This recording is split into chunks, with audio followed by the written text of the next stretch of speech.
Guys, I invite each and every one of you ngayong paparating na Fiesta this August 25 to 27.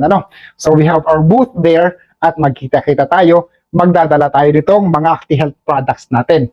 So alam naman natin na ang breeding season is andito na naman at kailangan meron tayong mga vitamins at mga gamot na nakaimbak kasi importante ito sa mga sisiw.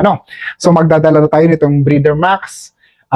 Alam naman nating lahat na talagang sa breeding pens kailangan ng supplemental nutrition ng mga alaga nating mga manok. At kailangan nila ng vitamin A, D, which is our Breeder Max. So marami rin tayong mga vitamins para sa mga sisiw. Nutri-Base, Nutri-Builder, and then of course, yung mga gamot na kailangan, hindi pwedeng wala tayo, di baling hindi natin gamitin.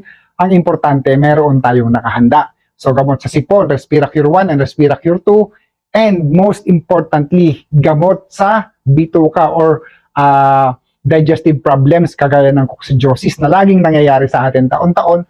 So, really important na may imbak tayo na Digestacure 1 or Amprolium and Digestacure 2 for fowl cholera and iba-iba pang mga products natin. Meron tayong B-complex injectable Nutri-Builder, meron tayong vitamin E, D o Breeder Max na injectable din. So kumbaga halos kompleto na ang product natin and proven naman na rin naman natin ito na ginagamit sa breeding natin.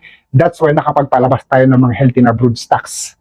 So I invite you sa Fiesta guys, magkita-kita tayo in person sa lahat ng members ng community natin, sa lahat ng mga nagmamanok na kasama natin sa industriya na to, magtulong-tulong tayo para mas lalong pagandahin ang industriya, para mas lalong pagandahin ang produce nating mga manok taon-taon. So, I'll see you guys. Maraming salamat sa inyong lahat. Master Marcos dito ng Team Logis and behalf of ActiHealth Products and ActiHealth Team. See you there.